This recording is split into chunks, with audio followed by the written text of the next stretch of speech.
अस्सलामुअलैकुम दोस्तों, क्या हाल चाल है। उम्मीद करता हूँ कि आप सब लोग खैरियत से होंगे।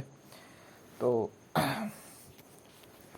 हमने सी लैंग्वेज की सीरीज़ स्टार्ट की हुई है, तो आज हमारा सेकंड लेक्चर है। तो आपको हम खुशामदीद कहते हैं। तो आज के इस लेक्चर में हम देखेंगे कि आईडीई वर्सेस कंपाइलर, आईडी और कंपाइलर में क्या फ़र्क होता है दोनों में। तो मैं यहाँ पे ये बताना चाहता हूँ, तो कुछ लोग आईडी और कंपाइलर को सेम ही समझते हैं, तो मैं लेकिन आपको बताना चाहता हूँ ये दोनों डिफरेंट चीज़ें हैं। ठीक है, तो now first we will discuss about IDE then compiler. So let's get started.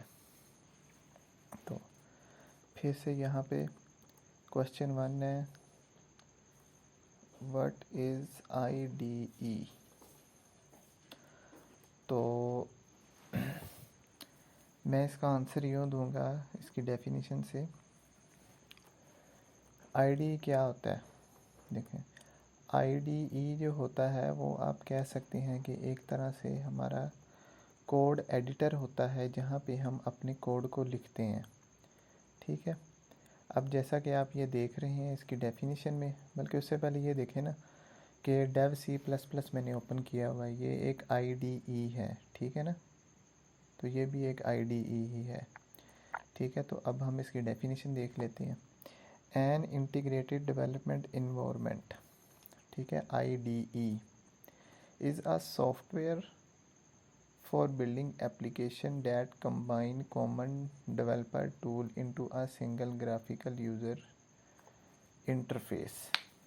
ठीक है, तो ये हमारा just like a code editor होता है, जहाँ पे हम अपने कोड को इजीली लिख सकते हैं। ठीक है, और कुछ नहीं होता ये ऐसा समझे कि हमारा कोड लिखने के लिए होता है ये। तो अदर इसकी डेफिनेशन देख लें, इधर अदर डेफिनेशन में इधर ये line, it is a software application which combine those feature and tools, ठीक है, which needs to a software developer.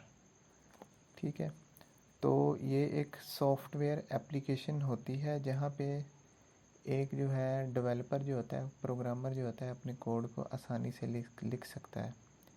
ठीक है, यहाँ पे आप अपने कोड को लिख सकते हैं। We can easily write our code. ठीक है, तो और कुछ नहीं होता ये। ठीक है, ग्राफिकल यूज़र इंटरफेस होता है। जैसा कि मैं अब आपको एग्जांपल दूं, तो मैं लिखूं यहाँ पे हैश include stdio.h। तो ये मैं क्या कर रहा हूँ, ये मैं IDE के अंदर अपना जो है प्रोग्राम उसको लिख रहा हूँ। ठीक है, तो IDE के अंदर क्या करते हैं, इसके अंदर हमें वो टूल्स और फीचर प्रोवाइड किए जाते हैं कि हम अपने कोड को लिख सकें। ठीक है, अब क्वेश्चन 2 होता है कि कंपाइलर क्या होता है, व्हाट इज़ कंपाइलर। तो आंसर इसका ये है कि देखो, कोड एडिटर, जैसे कि हमने कहा हमारा IDE, हम इसके अंदर अपने कोड को लिखते हैं। ठीक है, लिखना और चीज़ है, लेकिन उसको रन करना, उसको चलाना, उसको कंपाइल करना, ये किसका काम है, ये कंपाइलर का काम होता है। उसके अंदर से एरर को तलाश करना, ठीक है, उस कोड को एग्जीक्यूट करना, ठीक है, चलाना जो है वो कंपाइलर चलाता है इसको। तो इसकी डेफिनेशन देखते हैं। It is a software program which takes source code of programming language and convert it into machine code. तो होता क्या है कि ये एक सॉफ्टवेयर प्रोग्राम है। ठीक है, वो जो हमने पीछे IDE पढ़ा है वो है सॉफ्टवेयर एप्लीकेशन, और ये सॉफ्टवेयर एप्लीकेशन के अंदर एक सॉफ्टवेयर प्रोग्राम है।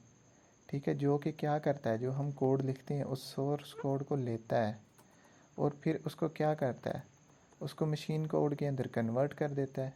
ठीक है, जिससे हमें कोई आउटपुट नज़र आती है, हमें कोई रिज़ल्ट मिलता है। ठीक है ना, तो अब इसके दूसरी डेफिनेशन देख लें, कंपाइलर, कंपाइल, ठीक है। कंपाइल कह सकते हैं, एग्जीक्यूट कह सकते हैं आप, ठीक है। ट्रांसलेट कह सकते हैं आप इसको।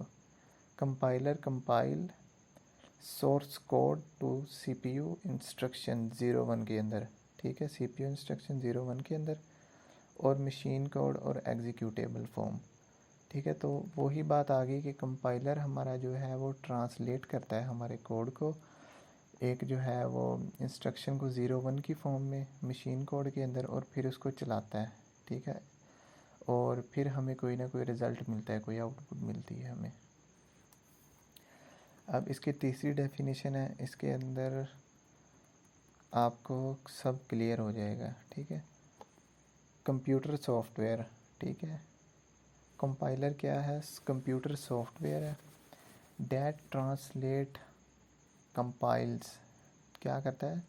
जो कि ट्रांसलेट करता है, या हम इसको कह सकते हैं कि कंपाइल करता है सोर्स कोड जो है हमारा, written in a high level language, जैसे कि सी हो गया, C++ हो गया, ठीक है, into a set of machine language instruction, ठीक है। तो क्या करता है कि जो हमारा सोर्स कोड रिटन होता है ना हाई लेवल लैंग्वेज में, इसको कन्वर्ट करता है मशीन लैंग्वेज इंस्ट्रक्शन में, that can be understood by a digital computer CPU, ठीक है।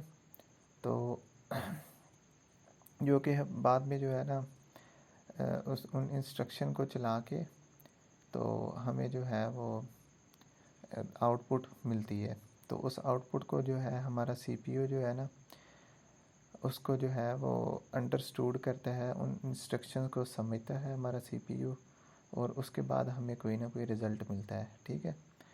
तो एक और चीज़ इसके अंदर मैं इजाफ़ा करूँगा, .exe is the execution for C code.